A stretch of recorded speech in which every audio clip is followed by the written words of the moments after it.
Welcome to Adapting Class, the commonly tested topics. Let's get to it. Most of the time, this is straightforward, high yield, board start question, test taking strategy in a very short, precise form. So let's get to it. First question. Show you how you should approach questions and at the same time show you what is the most important. What is the question? What is the next best action? Right? Start from the back. Next, what is she doing? Provide care for a client with hypoglycemia receiving IV potassium infusion, right? Numerous alarming pump occlusion signals were registered despite IV line flushing easily. What is the next best action? Rewrite this whole sentence into just a simple form. Best action, I'm receiving IV potassium. There's an alarm saying something is occluded. I've flushed it, everything is fine. You see, summarize it. Occluded IV or the pump that may be saying something that is not there. I flush it flushes easily by telling you this occlusion. When you have more functioning of equipment and you're infusing high maintenance medication, potassium, you don't want that. Otherwise, we're going to get into trouble. The patient is going to get sick. Therefore, just find a new equipment and take care of it. Placing a new IV is not helpful. It will give you the same signal because your line was already flushing easily. Change the battery, the machine is going to do the same thing. The signal you get was not due to no power, right? Find a new pump to use is the best answer. And tag the pump but continue using it is not a good thing. Whenever you tag something, you know it's bad. So you should take it out of usage. So number 3C is the right answer. And let's provide care for a client with what? Muco. You see, have you heard this word before? Break it down. Mucoviscidosis. Mucoviscidosis. So let's go back. Select or apply. I know this is select or apply. Which intervention is appropriate to include in the plan of care? That means I need to put something in the plan of care. What is the problem? And let's provide care for a client with what? Mucoviscidosis. Does this sound something that you know? Mucoviscidosis, right? Mucoviscidosis. If you can't find anything that you know, look at the answer choice. It may give you a clue. Most of the time, you don't want to look at the answer choice, but if you get lost, that's your last resort. I look at it, high carbohydrate, salt tap, chest physiotherapy, lung development exercise, and then what?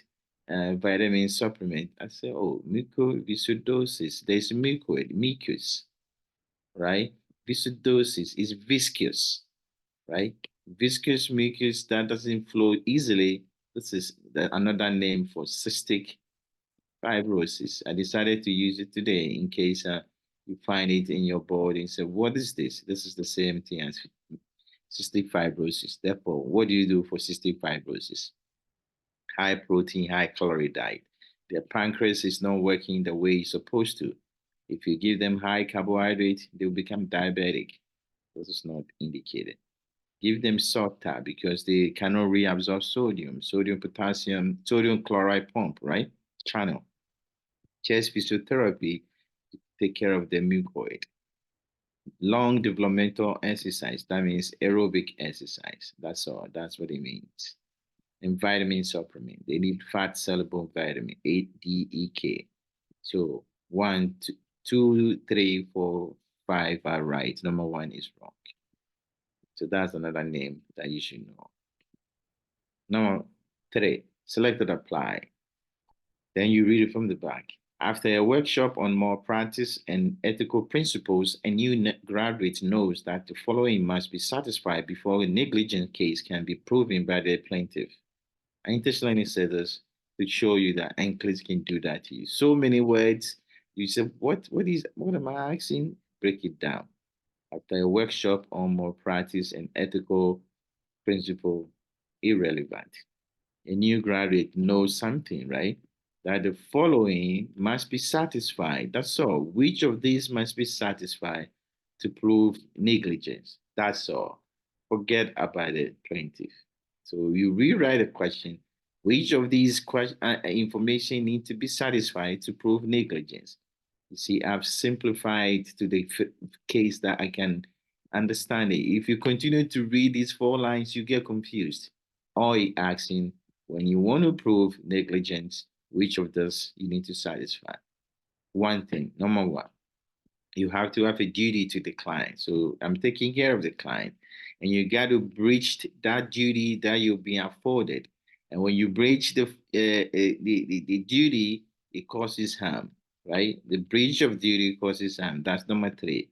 And does the harm reach the patient? If it's a near miss, then it's wrong. If you reach the patient, then you have caused a problem. You need to prove for all 4 of it. Every negligent case should prove that. Look at the last answer. The next, perform a duty a prudent person would do. A prudent person means is go against negligence. That means anybody in your stage, in your training, will do the same thing that you've done. Therefore, this is a good thing for the nurse. But 1 to 4 is bad thing for the nurse. Number 4, and nurse provide care for a client with end-stage liver disease. The healthcare provider informed the nurse that the client is now do not resuscitate, DNR. What is the nurse first action? The doctor comes to you and said, hey, is a DNR. What are you supposed to do? Trust and verify. Ask the healthcare provider to document the information in the chart. Documentation in the chart means, yeah, she talked to somebody, this is what he find, and this is the reason why. Verify the information from the client is not enough. Still, there's no documentation.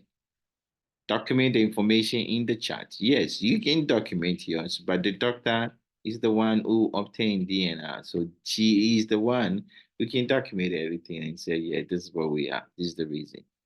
Immediately stop all invasive. DNR means, it doesn't mean that we stop all invasive procedure. It said do not resuscitate. That means these are the things that are born in case of emergency and that. But it has nothing to do with not stopping all emergency, right? So 1 is the right answer. Number 5, NS provide care for a client post C-section for prolonged labor, which finding is concerning. It's a very short cases to teach you how to think fast. Finding is concerning. I have C-section. Which one?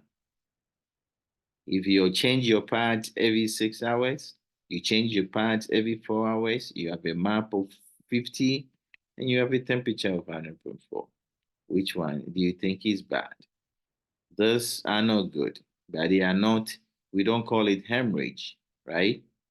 Hemorrhage is less than 1 hour or 1 to 2 hours. Yeah, those are problems, saturated pads, right? Your map usually 70 to 100 is normal. 50 is way. This is hypotension, I'm trying to tell you. Temperature 100.4 in the first 24 hours is normal. So this is not a problem. Number 3 is more concerning. You have to be sharp. And if you sharp, you expected finding, and which one is, this is shock and sepsis. This patient is in shock. Right? I should anticipate in a client. What is the client? A nurse is performing psychological assessment in the 4-year-old in the ped clinic. Which Erikson stage the nurse should anticipate in the client? You just have to know how this goes. Right? You start from 0 to 1 year. Then 1 year to 3 years. That's the early stage. 3 to 6 and 6 to 12. In the early stages, they need to trust somebody. That's why they look into their mommy all the time. All the time when you see them, they're looking up, looking for trust. And after they've taken the trust, then they start to move around from the mother. They start having autonomy, 1 to 3 years. If they don't attain it, they become shameful. After 3 years, they know I have autonomy. I can do things on my own. Start to take initiative in the hospital, in the school, asking questions and other stuff. And that's the 3 to 6 years. If they don't do that, they feel guilt all the time. And then become industrious. They explore more at 6 years. Therefore, 3 is where this kid would be initiative and guilt. Okay?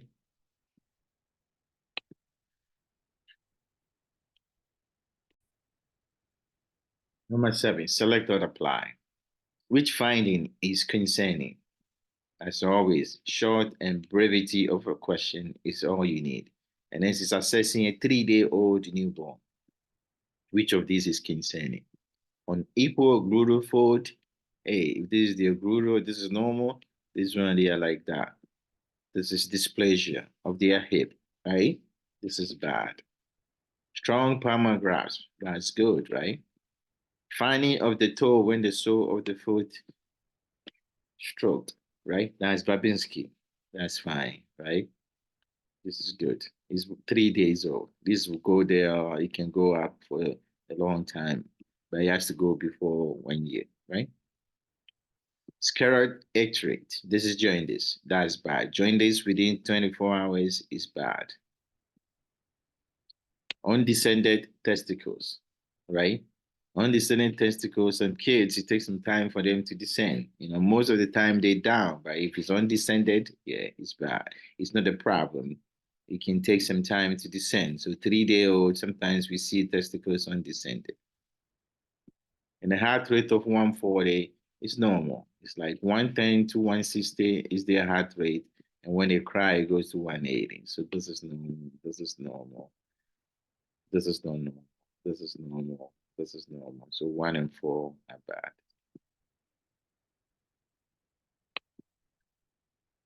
Number 8. And let's administer Lispro unit to a 4 unit to a client at 0.7, right? What is the next priority action? Once again, this at 0.7, right? It's a lag, one of the lag, right? Fast acting, right? Insulin given to you at 0.7. What should be the priority? Whenever you see this kind of question, think about when are they going to be hypoglycemic and what time are they hypoglycemic is when we're going to peak. So document the medication is good. Prioritization, you got to be sharp. Which is what is going to kill this patient? Documentation or finding when is going to be hypoglycemic. Don't let the NCLEX take this away from you. Think about it. Connect the dot. I give them a very short, fast-acting medication. The priority function whenever you give it insulin is hypoglycemia. When you see them, is the peak of that medication. Let's approve 1 hour and 1.5 hours or something like that. It should be. Therefore, documenting is fine. It's not going to happen. Urine output is not indicated. Headache, it has nothing to do with it. I need to check back when you're going to become hypoglycemic, and that's when I'm worried about. So that's the time I need to see this patient. Plan to check on the client 60 to 90 minutes later is appropriate in the most prioritized information. And is prepares to administer nasal flu vaccine for several clients. Which client the nurse should question the order, select or apply. This I just talked about it. All these questions I just made it this morning. Sometimes content, you can use the content to create questions. So that's what I do. I expect you to know this, but I expect you to figure out what I'm trying to ask you. That's what you want to do. What is the examiner asked me? And I do this, I said, ask what is being asked, right? Select or apply. What is the case, right? And is prepared to administer nasal flu vaccine for several clients, right? What is the buzzword? You should question nasal flu, right? Which one you should question nasal flu? Rewrite the question. Which of those patients I should question the nasal flu? And then I've rewrote the question on my own. Which patient I should question nasal flu vaccine? That's all. Then what is your content? Figure out your content before you try to attempt the question. What is my content? I see nasal flu question and no nasal flu. We should avoid it in what? It's a live vaccine. So therefore, I cannot use it in patients who can immunocompromise. CD4 of 100 is immunocompromised. This is AIDS. It's not even HIV. It passed HIV. It's AIDS. CD4 count less than 200 is AIDS, right? Beta ACG, you pregnant. Pregnant patients should not get the live vaccine, right? BNP of 400, CHF There's nothing wrong with it. Immunoglobulin infusion. When you have immunoglobulin infusion like for Kawasaki, no, live vaccine. Okay, for 6 to 12 months. A patient receiving adalimumab. This is also immunocompromised for Crohn's disease, right? Therefore, they should question this. So our question 1, question 2, question 4, and question 5. This is adapting class question, test taking strategy, and thinking question I created. If you want to learn more, you should join the on demand, and where you can get more questions like that also. And next, provide teaching to a client with a new diagnosis of systemic lupus. Which teaching is appropriate? Select or apply. Rewrite the question. What am I being asked? Select or apply. Buzzwords, systemic lupus. Rewrite it. Appropriate teaching.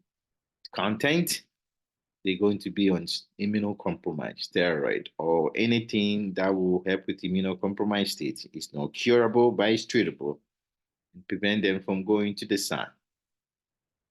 IM flu vaccine. He said avoid IM flu vaccine when on methotrexate. When you're on methotrexate, it's immunocompromised, right? But IM flu vaccine is okay. It's the nasal flu, okay? Nasal flu vaccine that you cannot take. Therefore, this is not appropriate. Take frequent rest is good. Avoid NSAID. Yes, the number one thing that will kill systemic lupus is kidney nephropathy. Therefore, if you take NSAID, you're going to expedite nephropathy. So this is good. Ensure immunization is up to date. Yes. And avoid sick contact. So avoid sick contact, ensure immunization up to date, avoid NSAID, take frequent rest, but you should not avoid IM vaccine when on methotrexate because IM flu vaccine is not live vaccine. Take care of yourself as usual. Adapt and class. NGN Gold. Take care of yourself and keep charging as always. Bye.